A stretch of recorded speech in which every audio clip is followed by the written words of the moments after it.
High viewers, doctors kitchen and blogs এর আজকের পর্বে আপনাদের সবাইকে স্বাগত জানাচ্ছি।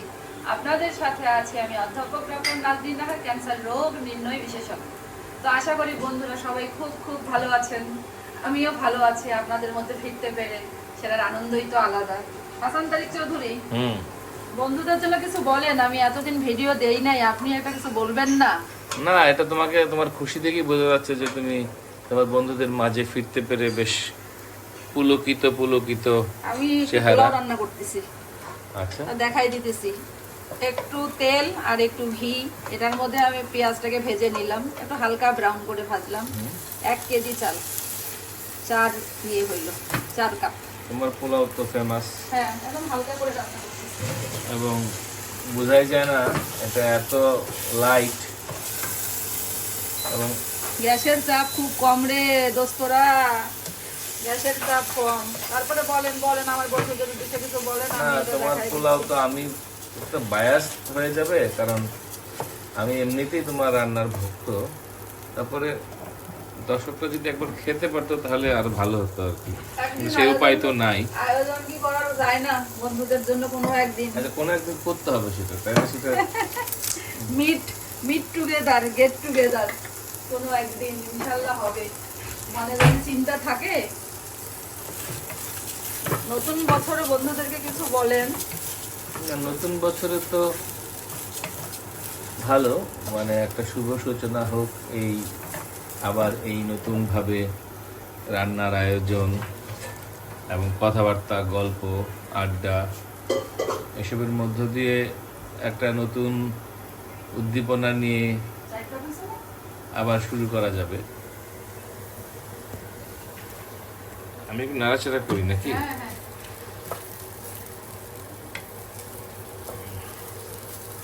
পোলাওটা একটা আসলে আর্ট।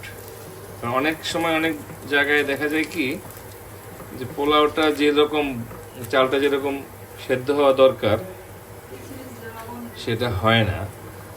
সেটা একটা বিপজ্জনক। আমি বিশেষ করে পোলাও খেতে আমি খুব ভয় পাই বিভিন্ন অনুষ্ঠানে, কারণ এইটার কোয়ালিটি ইজ ভেরি সেন্সিটিভ। মানে একটু 19-20 হলেই পোলাও কিন্তু আর খাওয়া যায় না।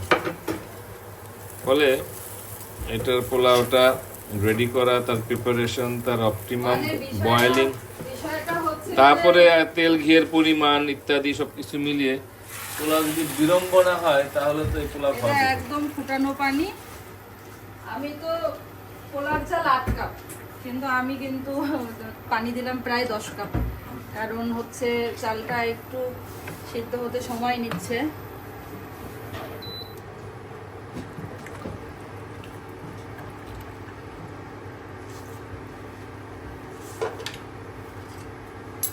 ঢাকা শহরে গ্যাসের চাপ কম, এটা একটা বিপদ। না, এরকম তো কখনো হয় নাই আগে। যাই হোক, কোনো হয়তোবা কি লাইনের সমস্যা কিনা।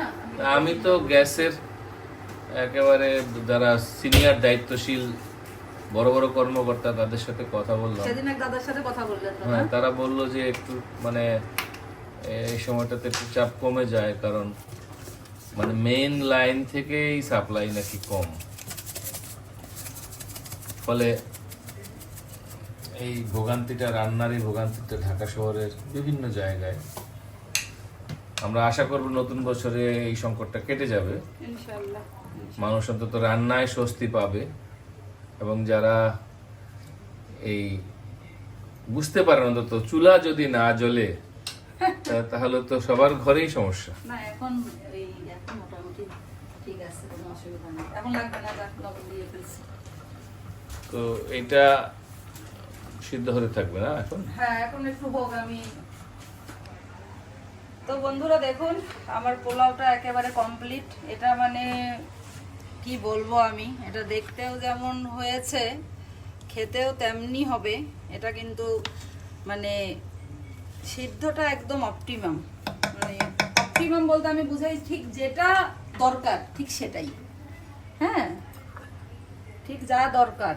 সিদ্ধটাও ভালো হবে, আবার ঝরঝরেও হবে। একটু সামান্য ফুড কালার দিয়েছি আমি, কিন্তু আর কিছুই দেইনি, আপনারা দেখেছেন। কিন্তু শুধু বলা ভালো কিশমিশ, যে ফুড কালারটা ফুড গ্রেড ফুড কালার। শুধু কিশমিশ ছাড়া আর 2টো তেজপাতা ছাড়া। আমার ছেলে আবার এই দারচিনির গন্ধ একেবারেই সহ্য করতে পারে না। আমেরিকায় কয়েকদিন আগে ওর বন্ধুর খালার বাসা থেকে ওর জন্য খাবার পাঠিয়েছিল। তো আমরা, আব্বু কেমন হয়েছে, রোস্ট গরুর মাংস আর পোলাও। তো ও বললো মা পোলাওটা না খুব মজা ছিল। তখন আমি বললাম যে তাই?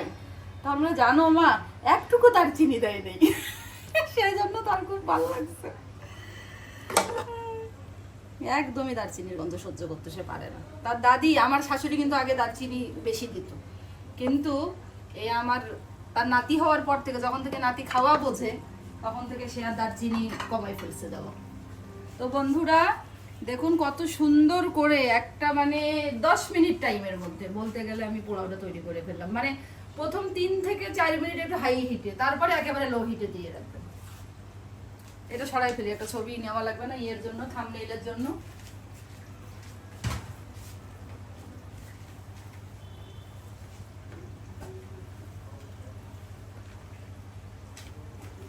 তো বন্ধুরা এইভাবে পোলাও ট্রাই করবেন। এটা সাদা ভাত না পোলাও কেউ বুঝবেন না। এই জন্য বলছি, অনেকেই কিন্তু পোলাও খেতে চান না যে আমার ডাইজেশন হবে না, অ্যাসিডিটি হবে। আসলে অ্যাসিডিটি কখনোই হবে না। অনেকে কাঁচা ঘিটা সবার শেষে দেয়, এই কারণে অ্যাসিডিটি হয়। আপনি যদি ঘি ইউজ করেন, প্রথমে তেলের সাথেই আপনি ঘিটাকে সুন্দর করে গরম করে নেবেন, কখনোই হাইপার অ্যাসিডিটি বা গ্যাস্ট্রিক জনিত সমস্যা হবে না। ঠিক আছে? আর এটা এত লাইট, মাঝে মাঝে তো পোলাও খেতেই হবে, তাই না? অনুরোধে হলেও খেতে হয়। তো আপনারা সুন্দর করে এইভাবে স্বাস্থ্যকর রেসিপিটি ট্রাই করবেন। আর আমার ভিডিওটি যদি ভালো লেগে থাকে তাহলে অবশ্যই অবশ্যই লাইক দিবেন এবং আমার চ্যানেলটি সাবস্ক্রাইব করে আমার পাশেই থাকবেন। খুব খুব ভালো থাকবেন। আল্লাহ হাফেজ।